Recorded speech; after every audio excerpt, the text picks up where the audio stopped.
கடமை மட்டும் மறந்துடாதீங்க. இப்போ இந்த ஸ்டார்ட் அப் அட்மாஸ்பியர் எந்த லெவலுக்கு நம்ம போயிருக்கோம் அப்படின்னா, சென்னையை சேர்ந்த ஒரு தனியார் நிறுவனம், ரெண்டு பசங்க, மோயின் அப்படின்னு ஒரு பையன், வெங்கட்னு ஒரு பையன், 2 பேர் சேர்ந்து தனியார் ராக்கெட், இஸ்ரோ மட்டும்தான் ராக்கெட் விட முடியுமா? அந்த பசங்கிட்ட நான் பேசும்போது சொன்னாங்க, நாங்கள் என்ன காலேஜ் படிச்சு என்ன ஒரு டவுட் இருந்துச்சு சார், அது என்ன சார் ராக்கெட்னா இஸ்ரோ மட்டும்தான் விட முடியுமா, நம்ம விட முடியாதா அப்படின்ட்டு. ஒரு தனியார் ராக்கெட்டை உருவாக்கி பலமுறை அது ஃபெயில் ஆகி, அந்த வழி என்னன்னு எனக்கு தெரியும். ஏன்னா அந்த லான்ச் ஈவெண்ட்டில் ஸ்ரீஹரிகோட்டாவில் எனக்கு கூப்பிட்டாங்க. ஒரு முறையும் பார்த்தீங்கன்னா அது விடிய காலையில் 4 மணிக்கு நடக்கும். நைட் எனக்கு முந்தின நாள் சொல்லுவாங்க, பாஸ்லாம் போடுவாங்க, எல்லாம் பண்ணுவாங்க. 1 மணிக்கு நான் கிளம்பும்போது, வீட்டை விட்டு கிளம்பும்போது ஃபோன் வரும், இல்லை சார் மிஷன் அபார்ட் ஆயிடுச்சு, எங்களால் டேக் ஆஃப் பண்ணணும். 1 முறை 2 முறை இல்லை, 15 முறை தோல்வி அடைஞ்சு 16வது முறையாக ஒரு 4 மாதம் முன்னாடி அந்த ராக்கெட், தனியார் நிறுவனத்தோடைய சொந்த ராக்கெட்டை தயாரித்து அதை விண்ணில் ஏவறதுக்கான மிக முக்கியமான மைல்கள், அந்த இன்ஜினோடைய ட்ரஜெக்டரி எடுத்துகிட்டு போய் போகிறது, அதை செஞ்சு முடிச்சிட்டாங்க. அந்த பசங்க, அந்த டீம் யாருமே தூங்கலை. 18 மணி நேரம் ஆஃபீஸே கதின்னு கிடந்தாங்க. இந்த மாற்றத்திற்கான அடித்தளம் நாட்டின் தலைவன், அந்த நாட்டோட தலைவனுடைய ஒரு உறுதியான நம்பிக்கை தன்னுடைய யுவசக்தி மேலே.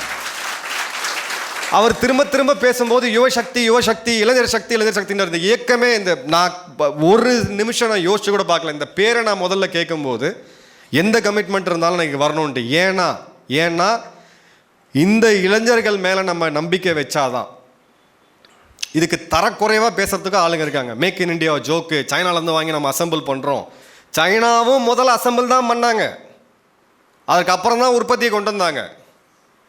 சோலார் பேனல், விக்ரம் சோலார்னு ஒரு கம்பெனி நம்ம சமீபமாக போயிருந்தோம், 2 வாரத்துக்கு முன்னாடி விசிட் கூப்பிட்டுருந்தாங்க. பேனல் அசம்பிள் பண்ணுறோம், நாங்கள் வெளிலேருந்து செல்லை வாங்குகிறோம், அசம்பிள் பண்ணுறோம், கொடுக்குறோன்ட்டு. என்ன சார் இது நம்ம செல்லை நம்ம பண்ண முடியாதுன்னு கேட்டோம். அதெல்லாம் பண்ணியாச்சு சார், 200 ஏக்கர் இடம் வாங்கியிருக்கோம் இப்போ சிப்காட் திருநெல்வேலியில். இந்தியாவோட மிகப்பெரிய ஃபேக்ட்ரி நம்ம போட போகிறோம், அங்கே செல்லுலேருந்து எல்லாமே நம்ம சொந்தமாக தான் பண்ணுறோம். இந்த தரம் அப்படின்றது சீன தரத்தை விட 100 மடங்கு அதிகமாக இருக்கும், நீங்கள் கம்பேரே பண்ண முடியாது, ப்ராடக்ட் வரும்போது பாருங்கள் அப்படின்னாங்க.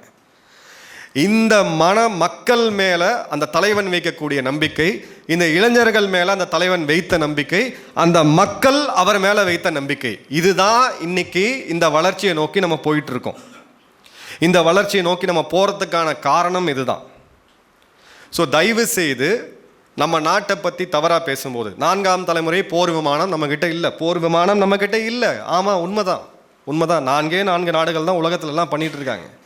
அதை நோக்கி நம்ம அந்த பயணத்தை துவங்கி இருக்கோம்.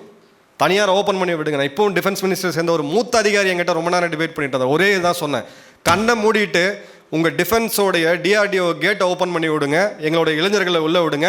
5 வருடத்தில் 5ஆம் தலைமுறையோட இன்ஜின் உங்களுக்கு ரெடியாக ஃபிட் பண்ணி கொடுப்பாங்க, நீங்கள் ஓப்பன் பண்ணி பாருங்கன்னு. அந்த நம்பிக்கை நம்ம இளைஞர்கள் மேலே வரணும். தப்பு பண்ணட்டும், தவறு செய்யட்டும். ஸ்டார்ட் அப் சாதாரண விஷயம் கிடையாது. ஜெயிக்கிறவனை உலகமே கொண்டாடும், அதில் தோக்கிறவனோட வழி அவனுக்கு தான் தெரியும். எல்லாரையும் இது பண்ணிட்டேன். அப்பவே சொல்ல, நீ வேலைக்கு போயிருக்கலாம் இல்லை, அப்பன் சொத்தா லிஸ்டான், குடும்பத்தை இது பண்ணிட்டான், இவன் ஒரு ஜோக்கர் இருப்பான், இவன் பெரிய அம்பானி ஆகிறான், மார்க் ஜக்கர்பர்க் ஆகிறான். அது தவறு. ஒரு ஸ்டார்ட் அப் நிறுவனத்தை ஒரு பையன் நடத்துகிறான், ஒரு பெண் நடத்துகிறா அப்படின்னா, தயவு செய்து ஒரு ராணுவ வீரனுக்கு என்ன மரியாதை கொடுக்குறோம் அந்த மரியாதையை கொடுங்க. இந்தியா வல்லரசு ஆகணும்னு அப்படியே ஆயிட முடியாது. இந்த நிறுவனங்கள் நமக்கு தேவை. இன்னைக்கு பாதுகாப்பு துறையில் நெட் இம்போர்ட்டராக இருந்த நம்ம 1 லட்சம் கோடி டார்கெட் வச்சுருக்கிறோம். இன்னொரு 4 வருடங்களில் 1 லட்சம் கோடி இராணுவ தளவாடங்கள் இங்கேருந்து ஏற்றுமதி செய்யப்பட போகுது. இந்தியாவிலேயே தயாரிக்கப்பட்ட பினாக்கா மிசைல் இன்றைக்கி யார் கேட்குறாங்கன்னு கேளுங்க. டேவிட் மேக்ரான் கேட்குறாரு இன்றைக்கி ஃப்ரான்ஸில் இருக்கும்போது, எங்கள் இராணுவத்தை நாங்கள் நவீனமயமாக்கணும், தயவு செய்து இந்த ஏவுகணை கொடுங்க மோடி அவர்களே அப்படின்ட்டு. அவங்ககிட்ட தான் நம்ம ரஃபேல் வாங்குகிறோம். நம்மளுடைய பிரம்மோஸ் மிசைல் தடுப்பே கிடையாது, அது தடுக்கவே முடியாது. அந்த பிரம்மோஸ் ரக ஏவுகணைகளை சைனாவுடைய எதிரி நாடுகள், அவங்க அண்டை நாடுகள், சின்ன நாடுகளுக்கு நம்ம கொடுத்துட்ருக்கோம். ஏன்னா எதிரி நண்பன். சைனாவை நம்மளை சுற்றி வந்துட்டாங்க, இலங்கையில் வந்துட்டாங்க, பங்களாதேஷில் வந்துட்டாங்க, இதைத்தான் நம்ம பேசிகிட்டு இருக்கோமே தவிர, நாம் பேசாத ஒன்று என்னன்னா, நம்ம சைனாவை என்ன பண்ணிகிட்டு இருக்கோம் அப்படின்ட்டு. இந்த ஏவுகணைகள் அவங்களோட அண்டை நாடுகளுக்கு எல்லாம் கொடுக்கப்பட்டிருக்கு. இந்தோனேஷியா வாங்கியிருக்காங்க, பிலிப்பைன்ஸ் வாங்கியிருக்காங்க, அடுத்தது வியட்நாம் வாங்குறாங்க, மலேசியா வாங்கணும்னு கேட்டுட்ருக்காங்க. இப்போ சமீபமாக போன கட்டாருடைய அதிபர், அவருடைய கிங் கேட்டு போகிறார், இந்த ஏவுகணை எங்களுக்கும் கொடுங்க அப்படின்ட்டு. இதனை ஏன் சொல்கிறேன் அப்படின்னா, இந்த பயணத்தை 1970களில் நம்ம துவக்கியிருந்தோம் அப்படின்னா, இன்றைக்கி மிகப்பெரிய இராணுவ சக்தியாக எவனும் யோசிச்சு கூட பார்க்க முடியாத ஒரு இராணுவ சக்தியாக இன்றைக்கி இந்தியா இருந்திருக்கும். தொழில் முனைவோர்களை வில்லனாக்கி, தொழில் முனைவோர்களை இவங்க ப்ரைவேட்டாக இவன்ப்பா கார்பரேட்ப்பா இவன் இது பண்ணுவான்ப்பா. கார்பரேட் என்ன வானத்துலேருந்து கூச்சி வந்தாங்களா? முருகப்பா குரூப் இங்கே ஆரம்பித்தது தான். இன்றைக்கி அது ஒரு பெரிய பன்னாட்டு நிறுவனம், கார்பரேட் நிறுவனம். டிவிஎஸ் இங்கே ஆரம்பித்தது தான், இன்றைக்கி மிகப்பெரிய கார்பரேட் நிறுவனம். ஸோ இதை வந்து டிமானடைஸ் பண்ணாதீங்க. லக்ஷ்மியை திட்டினா வீட்டில் சரியாக வராதுன்னு சொல்லுவாங்க, பெண்கள் சொல்லுவாங்க. நாம் அந்த வேலையை தான் பண்ணிக்கிட்டு இருக்கோம். இந்த சோசியலிச சித்தாந்தம் இருக்கக்கூடிய சோவியத்தை இன்றைக்கி காணாமல் போயிடுச்சு. மிச்சம் மீதி இருக்கக்கூடிய கியூபாவும் இன்றைக்கி கிடையாது. சைனா கம்யூனிஸ்ட் தேசம் கிடையாது. சைனா வந்து ஒரு கேபிட்டலிச நாடு, அது கம்யூனிசம் கிடையாது. ஸோ அந்த மைண்ட் செட்டில் நம்ம போக வேண்டாம். நம்ம பெரிய வளர்ச்சியை நோக்கி போயிட்டுருக்கோம். ஆனால் நமக்கு ஒரு பேராபத்து அப்படின்றது சீனாவுக்கும் நமக்கும் இருக்குது. மிகப்பெரிய ஒரு வலிமையை அவங்க பெற்றாங்க. நம்ம விட்ட பஸ்ஸு 90களில் விட்டது இன்றைக்கி அவங்க தாண்டி போயிட்டாங்க. நம்ம இப்போ கேட்சப் தான் பண்ணிகிட்ருக்கோம் சைனா கூட. ஆனால் சீனாவுக்கும் நமக்குள்ள ஒரு இடைவெளி இராணுவத்தில் பல முக்கியமான வலிமைகள் அப்படின்னு எடுத்தோம் அப்படின்னா கூட நமக்கு வந்து ஒரு 10-15 வருட இடைவெளி இருக்குது. இந்த இடைவெளி அதிகமாகக்கூடிய தருணத்தில் என்றைக்கு சீனாவுக்கு வந்து கிளியராக தெரியுதோ, ஓகே இவ்வளோ வருஷம் கேப் இருக்குது நம்மளுக்கு அப்படின்னு அவங்க நினச்சி அந்த சூழ்நிலை வரும்போது இந்திய சீன யுத்தம் அப்படின்றது காலத்தின் கட்டாயம். எழுதி வச்சுக்கோங்க. உங்கள் தலைமுறையிலே நம்ம தலைமுறையிலே நம்ம பார்ப்போம்.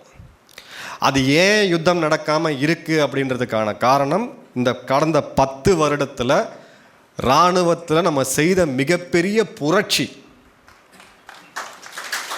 பாதுகாப்பு அப்படின்றது ரொம்ப முக்கியமான ஒரு விஷயம் அப்படின்றத நம்ம உணர்ந்து 10 வருடமாக கோவிட் டைமில் மொத்த நாடே முடங்கி இருக்கும்போது கூட அந்த பட்ஜெட்லேயும் கப்பற்படைக்கு தேவையான மிக முக்கியமான ஸ்கார்பியன் போன்ற சப்மரீன் கப்பல் கட்டுதலுக்கு தேவையான நிதியை ஒதுக்கீடு நாம் செஞ்சோம்.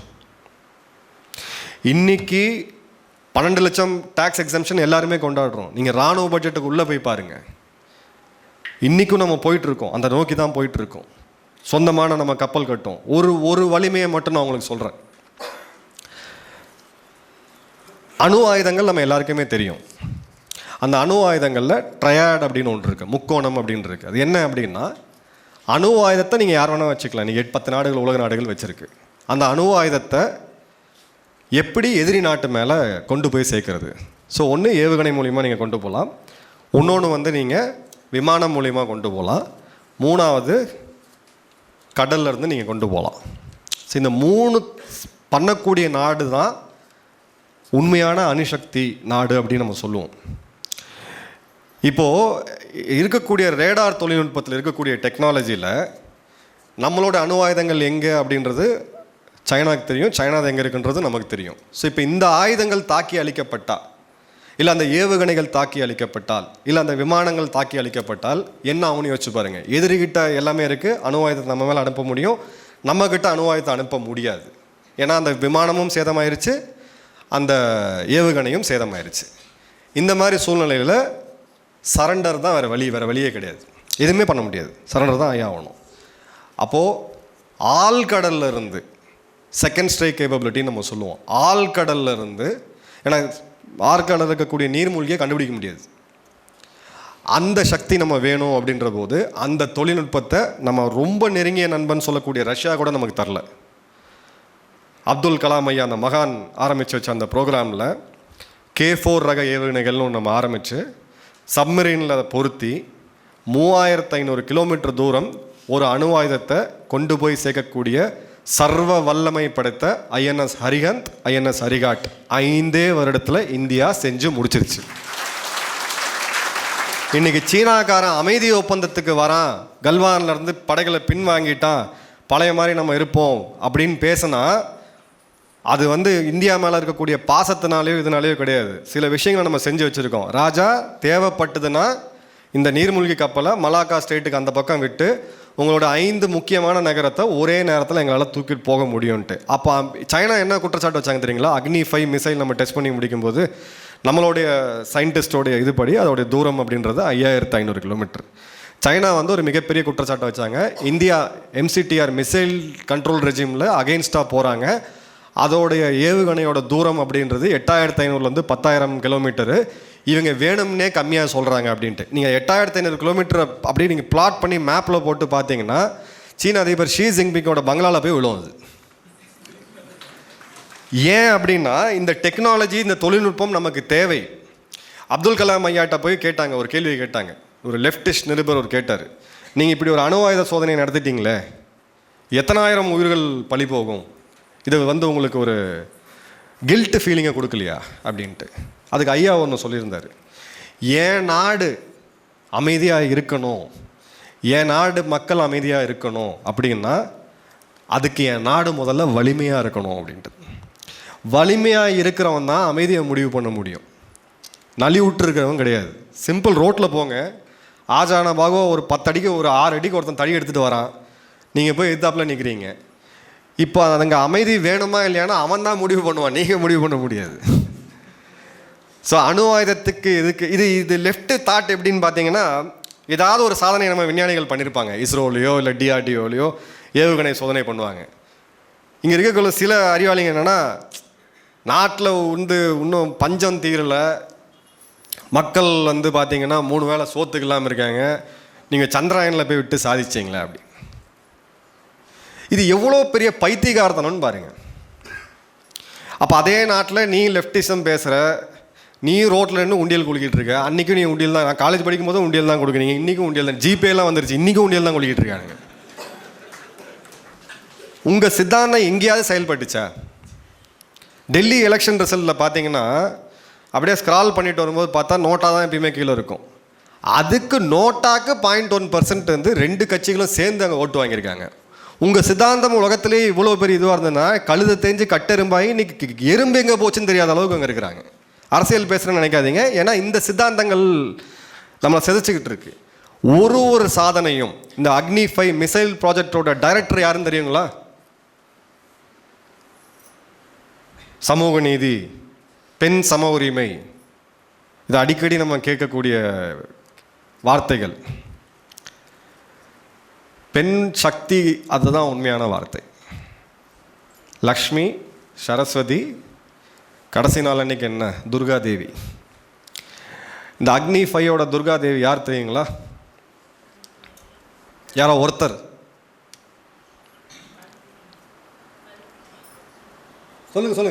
சொல்லுங்க. பரவாயில்ல, தப்பாக இருந்தாலும் சொல்லுங்க, பரவாயில்ல. பெண்மணின்றது தெரியும். அக்னி 5, சைனாவை கலங்கடிச்ச அக்னி 5, அந்த ப்ராஜெக்டோடைய டைரக்டர் கேரளாவை சேர்ந்த டெசி தாமஸ் மேடம் அவர்கள். அதை எடுத்துட்டு அந்த நியூஸ் நான் பற்றி என்னோட ஒரு ரிட்டையர்டு சயின்டிஸ்ட்டை பேசிட்டு அப்படியே யாருப்பா அவங்க அப்படின்னு சொல்லிட்டு கூகுள் பண்ணி இது பண்ணும்போது ஒரு குரூப்பில் அவங்க மேடமோட ஃபோட்டோ அனுப்புங்க, நான் முதல்ல என் சேனலில் ஒரு வீடியோ ஒன்று போடணும் அப்படின்னா, அவங்க பார்த்தா புடவை கட்டிட்டு ஓணம்க்கு நின்று போஸ்ட் கொடுத்துட்ருக்காங்க. இதை நான் ஏன் சொல்கிறேன் அப்படின்னா, பெண் சம உரிமை, பெண் உரிமை, இதெல்லாம் வெஸ்டர்ன் தாட்ஸ்.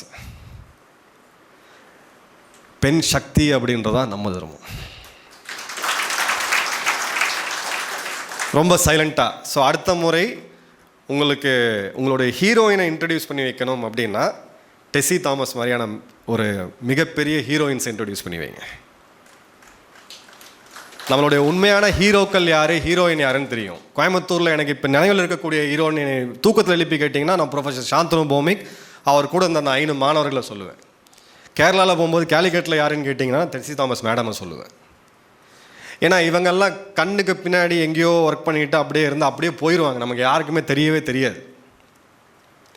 தமிழை வளர்த்தது யாருன்னு கேட்டால் 10 பேர் சொல்கிறோம், தமிழ் தாத்தாவை மறந்துட்டோம். ஏன்னா இதை நம்ம ரீகலெக்ட் பண்ண வேண்டியது ரொம்ப ரொம்ப அவசியம். பாதுகாப்பு துறையில் மிகப்பெரிய வளர்ச்சியை நம்ம சந்திச்சுக்கிட்டு இருக்கோம்.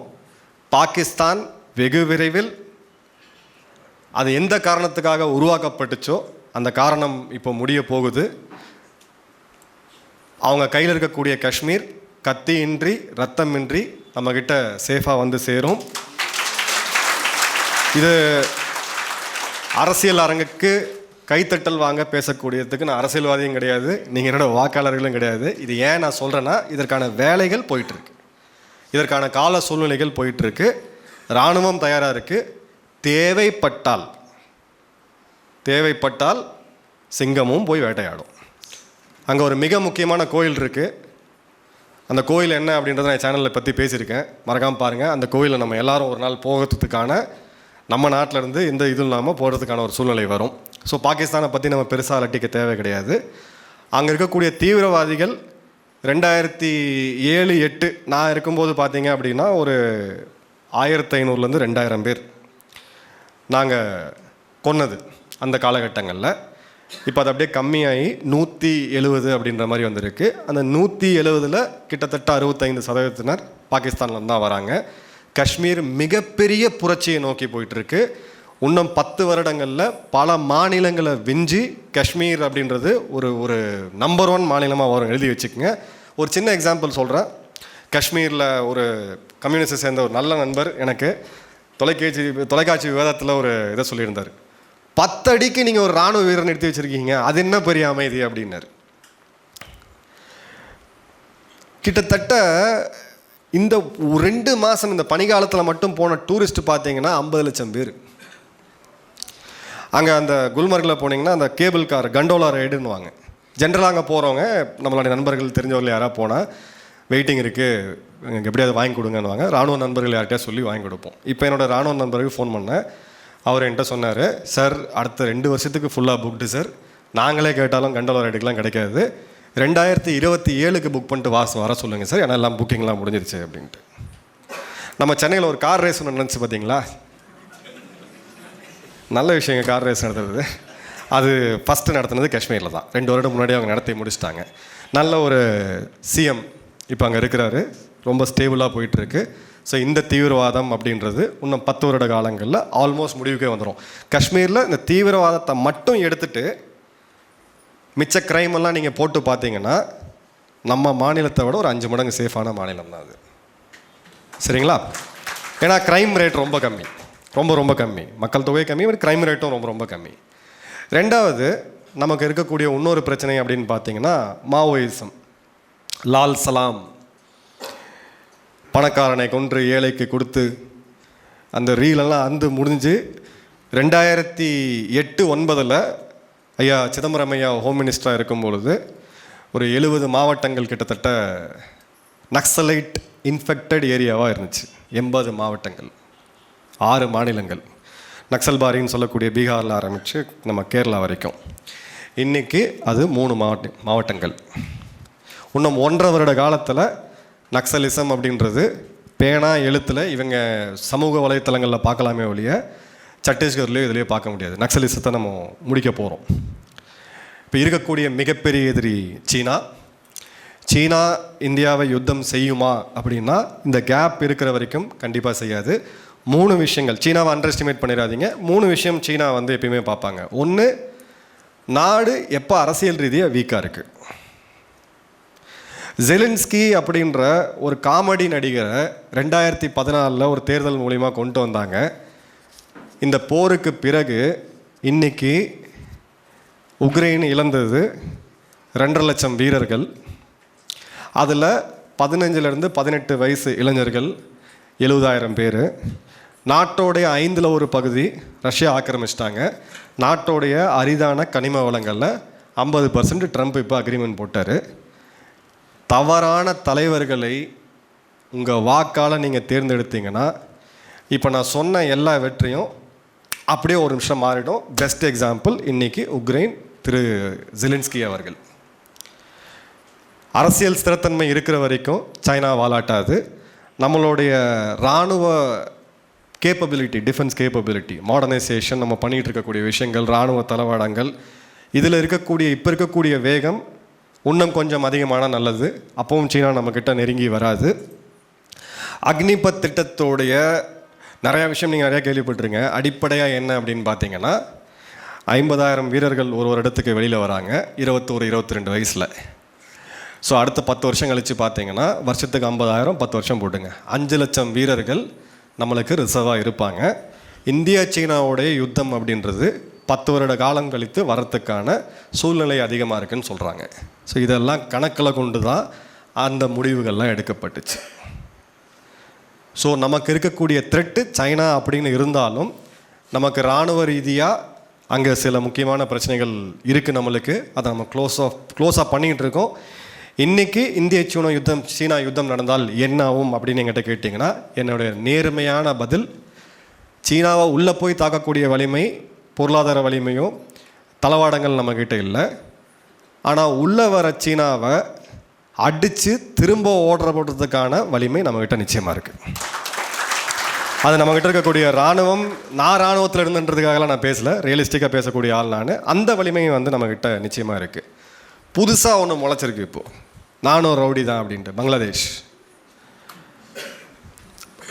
பிஎஸ்எஃப்ஓடைய பார்டர் செக்யூரிட்டி ஃபோர்ஸோடைய ஈஸ்டர்ன் கமாண்ட், அவங்களுடைய கிழக்கு படைப்பிரிவை மட்டும் உள்ளே அனுப்பிச்சா போதும், பங்களாதேஷ் இராணுவத்தை போட்டு கட்டி கையில் விட்டு திரும்ப கூப்பிட்டு வந்து தலைமையில் 2 கொட்டு கூட்டி சாந்தமர் ராஜா அப்பா கோவப்பட்டேன்னா நல்லா இருக்காது அப்படின்னு சொல்கிற அளவுக்கு பெரிய த்ரெட்டு கிடையாது. ஆனால் என்ன பிரச்சனைன்னு பார்த்தீங்கன்னா, வெஸ்ட் பெங்கால், அஸ்ஸாம், மிசோராம், இந்த 4 எல்லை மாநிலங்களில் இந்த ரேடிக்கலைஸ்ட் தீவிரவாதம் இதை உருவாக்கி கொண்டு வர்றது, இது போன்ற விஷயங்கள் நடக்கிறதுக்கான வாய்ப்புகள் இருக்குது.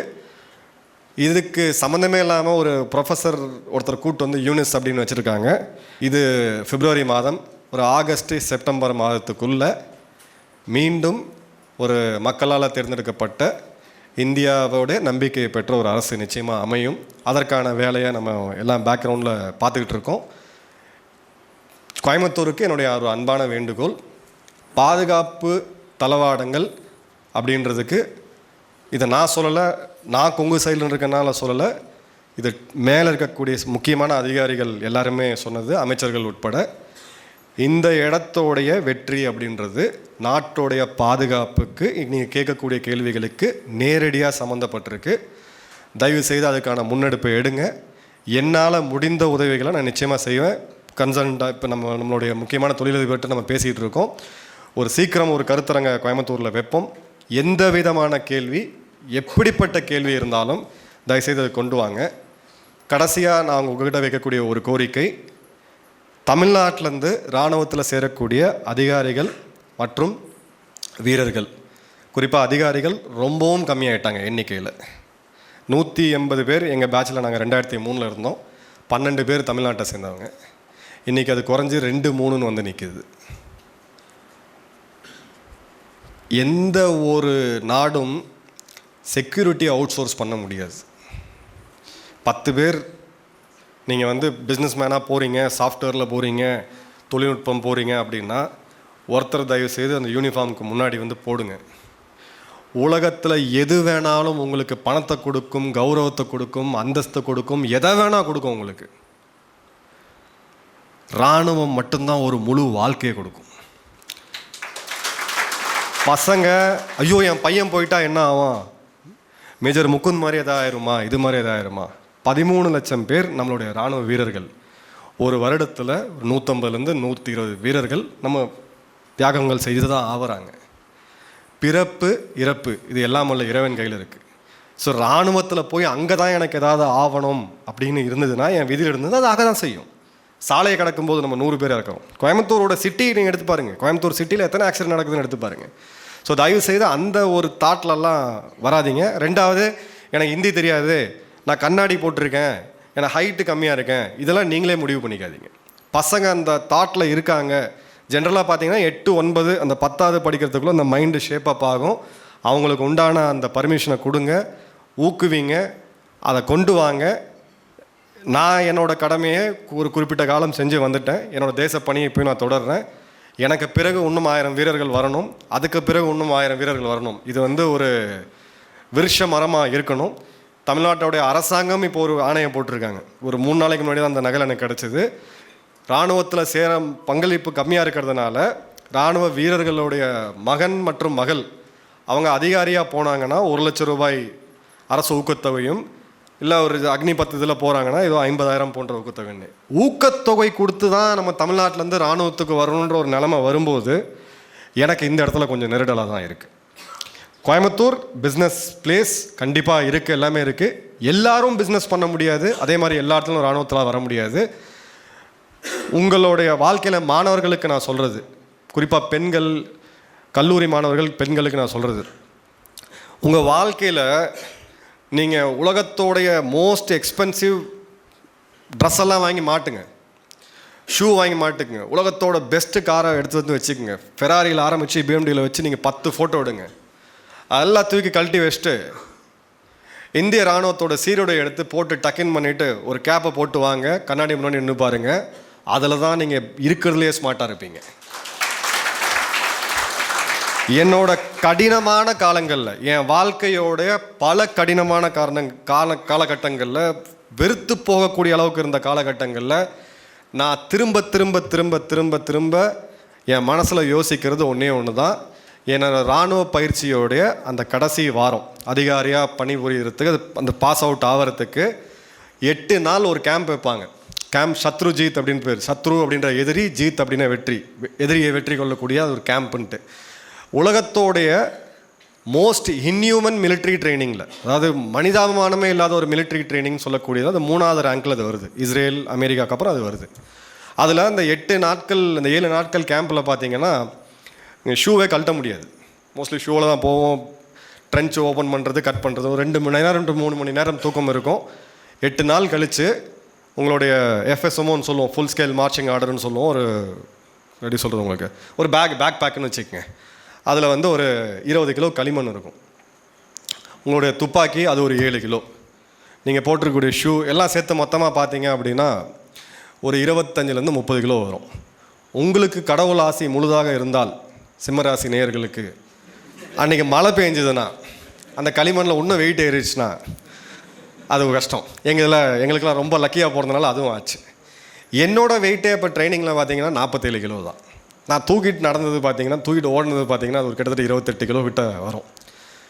40 கிலோமீட்டர் தூரம் 6 மணி நேரத்துக்குள்ளே. அதை முடிச்சுட்டு கடைசியாக வந்து உருண்டு புரண்டு வரும்போது, இது நல்லா கவனிங்க, டீமாக தான் போவோம். ஹீரோவெல்லாம் தனியாலாம், ஆர்மிலெலாம், இராணுவம் திரைப்படங்களில் ஹீரோக்கள் வருவாங்க, விமானமும் ஓட்டுவாங்க, தரையில் இறங்குவாங்க, டுவேட், அதெல்லாம் எனக்கு கிடையாது. ரியல் லைஃப் இது ஒரு டீம் ஒர்க்கு. அந்த டீமில் நீங்கள் எடுத்தீங்கன்னா, ஒரு எங்களோட குரூப்பு நாங்கள் ஓடுறோம். 5 கிலோமீட்டருக்கு ஒரு தடவை திரும்ப எல்லோரும் அசம்பிள் ஆகணும், ஒன்றா சேர்ந்து போகணும். யாரோ ஒருத்தன் கூட வராட்டி கூட நாங்கள் கிராஸ் பண்ணி போக முடியாது. இது 6 மணி நேரத்துக்கு தாண்டி 1 நிமிஷம் எக்ஸ்ட்ரா போனீங்கன்னா இதை நீங்கள் திரும்ப ரிப்பீட் பண்ணணும். சரிங்களா? அந்த வீரர்கள் அது எதுக்கு அப்படின்னா, என்னோட சக வீரனோட துப்பாக்கி கீழே விழுது, நான் அவன் துப்பாக்கியை தூக்குறேன். அவனுடைய பேக் கலந்து அருந்து இங்கே சதையெல்லாம் பிஞ்ச கீழே விழுது, அதை தூக்குறேன். ஒரு டைம் அவனே கீழே விழுந்துட்டான், அவனையும் தூக்கி தோளில் போட்டு நாங்கள் 4 பேர் நடந்து போகிறோம். இந்த பயிற்சியை முடித்து கில்லாம் வந்து உட்காந்து நிற்கும்போது, கடைசியாக ஃபீல்டில் வந்து நிற்கும்போது, அப்போ இராணுவத்தில் சரி நல்லா வேலை பண்ணியிருக்கீங்கன்னு சொல்லிட்டு நம்ம கேசரி அல்வா இருக்குது பாருங்கள், அது கொடுப்பாங்க. ஒரு காஃபியும் ஒரு கேசரி அல்வாவும் கொடுப்பாங்க. இது பண்ணி கால் ஏதோ சொதன்னு இருக்கே, கால் ஏதோ சொதன்னு இருக்கேன்னு ஷூவை கழட்டும் போது, ஷூவை கழட்டிட்டு சாக்ஸை கழட்டி பார்த்தீங்கன்னா என்னோடய தோல் ஃபுல்லாக உறிஞ்சி வந்திருந்தது. ஏன்னா அன்னைக்கு அந்த ரன்னிங் ஆரம்பிக்கிறதுக்கு முன்னாடி, இந்த ரேஸ் பேக் ஆரம்பிக்கிறதுக்கு முன்னாடி மறந்து போய் நான் நைலான் சாக்ஸை போட்டேன். அது காட்டன் தான் போடணும். முடிச்சு எல்லாம் இது பண்ணி போய் டாக்டர்கிட்ட போயிட்டு ஒரு கட்டை போட்டுட்டு முடிச்சுட்டு நிற்கிறோம். இதுக்கப்புறம் பார்த்தீங்கன்னா ஒரு வாரத்தில் பாசிங் அவுட் பரேடு நீங்கள் டிவிலெலாம் பார்ப்பீங்க. அந்த காலை இங்கேருந்து தூக்கி டமால்லாம் அடிக்கணும்னு சொல்லிட்டு நான் அதை கிட்டத்தட்ட ஸ்லோ மோஷனில் எப்படியாவது பண்ணிட்டு இருந்தேன். ஏன் இதை சொல்கிறேன் அப்படின்னா, அந்த நாள் முடிந்த பிறகு அந்த ட்ரைனிங்கோட கான்செப்ட் என்ன அப்படின்னா, என்னோடய பயிற்சியில் இருந்த அதிகாரி என்கிட்ட சொன்னது, நான் உள்ளே போகும்போது ஃபிசிக்கல்லாம் நான் ஃபிட்டாலாம் கிடையாது, ரொம்ப ஒல்லியாக இருப்பேன். என்னை இன்றைக்கும் சொல்லுவாங்க, நீ ஏதோ காசு கொடுத்து ஏதோ இதில் நீ இராணுவத்தில் போயிட்ட அப்படின்ற நண்பர்கள்லாம், காலேஜில் படிக்கிறவங்களாம். இல்லையா, சத்தியமாக அப்போல்லாம் பண்ண இது அப்படிலாம் தயவுசெய்து யாரும் நம்பிடாதீங்க. அப்படிப்பட்ட இதுவே வாய்ப்பே கிடையாது. ஸோ இந்த இடத்துல என்ன அங்கே சொன்னாங்கன்னா, ராமர் வீழ்ந்து கிடக்கும்போது அனுமாரை கூப்பிட்டு போய் சஞ்சீவ் மலையை தூக்கிட்டு வா, அப்போ தான் உன்னுடைய கடவுளை காப்பாற்ற முடியும்னு சொன்னாங்க. நான் ஒரு வானரம், நான் போய் எப்படி அதை போய் தூக்கிட்டு வர முடியுன்ற போது அந்த மன ரீதியாக அந்த ப்ரெஷரை கொடுத்து அந்த மோட்டிவேஷனையும் கொடுத்து நீ தூக்கிட்டு வா அப்படின்னாங்களாம். ஸோ இந்த இராணுவ பயிற்சின்றது ஃபிசிக்கல் ட்ரைனிங் கிடையாது, உடற்பயிற்சி கிடையாது, இது மன ரீதியான ட்ரைனிங். அதிலிருந்து சக்கையாக பிழியப்பட்டு எடுத்து புளிச்சு அதுக்கப்புறம் யூனிஃபார்மை மாட்டி நிற்கிறவங்கலாம் இன்றைக்கி நம்மளை காப்பாற்றிட்டு இருக்காங்க. அந்த இராணுவம் இருக்கிற வரைக்கும் எந்த ஒரு இதுவும் யோசிக்காதீங்க. அன்பான வேண்டுகோள், இன்றைக்கி நம்ம பேசினதை எப்பயுமே சொல்லுவோம், உங்கள் ஸ்பியர் ஆஃப் இன்ஃப்ளூயன்ஸ், நீங்கள் உங்கள் குடும்பம் சுற்றார். நான் பேசினது கரெக்டுன்னு நான் சொல்லலை, பேசினதில் உங்களுக்கு எது சரின்னு படுதோ அதை மறக்காமல் சொல்லுங்கள். ஏன்னா அந்த பெட் டைம் ஸ்டோரிஸ் அதெல்லாம் போயிடுச்சு இந்த காலகட்டங்களில். சொன்னால் தான் இதை வந்து நம்ம இது பண்ணோம். இல்லை ஒரு திரைப்படம் பார்த்துட்டு ஒரு 2 மணி நேரம் இருந்துட்டு போன எஃபெக்ட் தான் இருக்கும். நாட்டுடைய பாதுகாப்பு நம்மளுடைய கடைசி இராணுவம் வீரர் இருக்கிற வரை அவங்க சார்பாக நான் உங்களுக்கு உத்தரவாதம் கொடுக்குறேன். அப்படிலாம் விட்டுற மாட்டோம். அப்படி விடக்கூடிய இராணுவமும் கிடையாது. அப்படி விட்டால் நாங்கள்லாம் இராணுவத்தில் இருந்ததுக்கான ஒரு இதுவே கிடையாது. அதெல்லாம் நடக்கவே நடக்காது. பட் உங்களுடைய பங்கையும் நீங்கள் பாருங்கள். எப்படி ஒரு கோயம்புத்தூருடைய ஒரு ப்ரொஃபஸர் அந்த இதை யோசித்து இன்றைக்கி எத்தனை ஆயிரம் உயிர்களை வருங்காலத்தில் நம்ம காப்பாற்ற போகிறோம் அப்படின்றதுக்கான ஒரு நிகழ்வு. இராணுவத்தில் சேரணுன்னு வரவங்க, அது எனக்கு எப்படி கரெக்டாக சொல்கிறதுன்னு தெரியல. லைஃப்பில் எல்லாத்துக்குமே பார்த்திங்கன்னா ஒரு ரொட்டீனாக போகும் வாழ்க்கை. மனிதன் பிறந்தான், வாழ்ந்தான், இறந்தான் அப்படின்னு சொல்லிட்டு நடுவில் சில பேர் பெரிய பிஸ்னஸ் பண்ணுவாங்க, பெரிய இது பண்ணுவாங்க.